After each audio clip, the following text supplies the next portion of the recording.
Someone at convention approached me and said that she really likes my videos, except she can't watch the first couple of minutes because the music's too loud.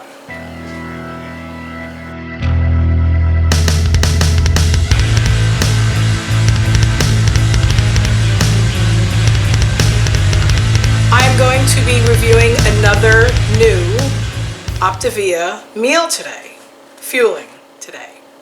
One of my clients got angry about the term fueling. She was angry that the company and me, I guess, were comparing her to an inanimate object. I understand her point of view. Fact of the matter is that if you do not think of food as fuel, you will always think of food as something more than that. I've said that in a lot of videos, but when we call the food fuelings, it's not because we are dehumanizing you. It is because we are dehumanizing the food, because the food does not deserve to have control over you. Don't let peanut butter and jelly sandwiches have control over you. And you know who I'm talking to.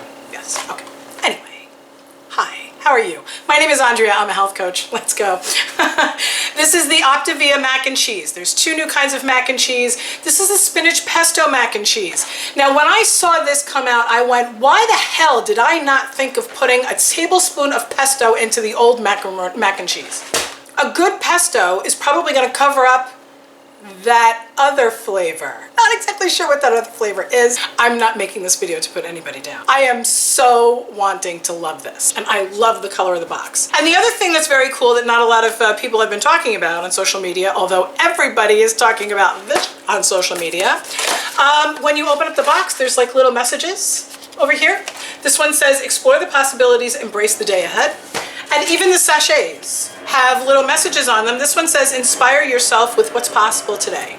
So it's kind of cool. It's kind of like a fortune cookie. This is the spinach pesto mac and cheese with basil and a blend of Parmesan and Romano cheeses. I am going to be trying this entire line for the first time with no addition, no tweaking, okay? So, but I am going to be using it in my handy dandy Stone Wave.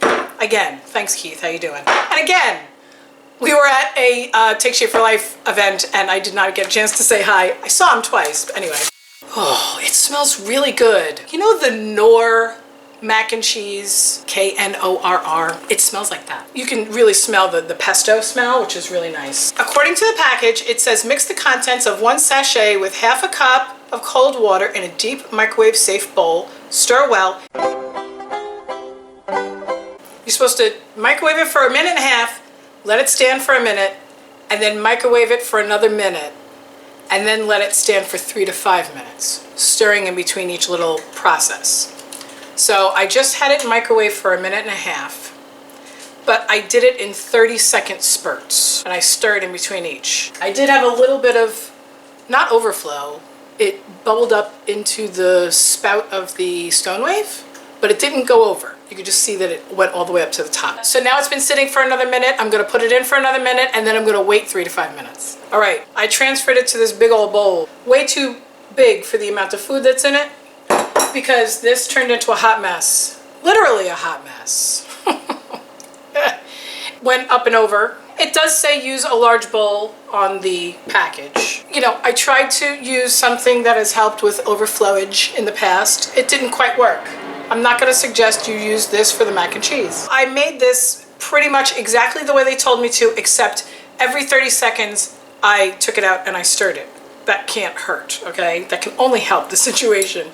But I microwaved it for the length of time that they told me to, and I let it rest for the length of time that they told me to. This is how much food it is. So it's not an enormous amount of food. If you're just starting out on the program and you are in the habit of eating mass quantities of food, I'm not saying that you should still be continuing to eat mass quantities of food, but this might feel too foreign to you, okay? Either that or just eat this with while you're drinking a lot of water, okay? So I'm gonna go ahead and taste this. I think it's cooled off enough now. This is much better than the traditional mac and cheese. If you follow the directions, the noodles are cooked. I'm wondering if it would have been a little bit easier to just throw it into a bowl with some water like an hour ago and just let it soak, because this is like a lot of back and forth. Maybe I made it more work than it needed to be. Very possible. I do that often. I love the fact that you can really taste the pesto. It's not just like a spinach. It's like you can really taste like basil and herbs. There's still just a little bit of that original mac and cheese taste underneath, but it's slight. It's not like the other stuff. I'm not putting anything down because you know me, I like to like everything. I'm really looking forward to trying to tweak this thing and do other stuff. Trying not to add cheese, trying not to add a lot of, salt and fat and stuff like that, but a little bit of Cholula in here would be like, so good. This is a really good meal. I'm hoping that it doesn't give me gas. The original mac and cheese gives me a bit of gas. Don't tell anybody. It might not. It only has 1.5 grams of fat, and it feels like it has more fat than that. It feels fatty, which is nice. If you're looking for something that's like greasy, it's like a little bit greasy. It's kind of nice that way. The texture is really good. 110 calories, 1.5 grams of fat. It's a little higher in sodium, obviously, than some of the sweeter meals. I'm going to endorse this. Get this. This is the spinach pesto mac and cheese with basil and a blend of Parmesan and Romano cheeses from Optavia.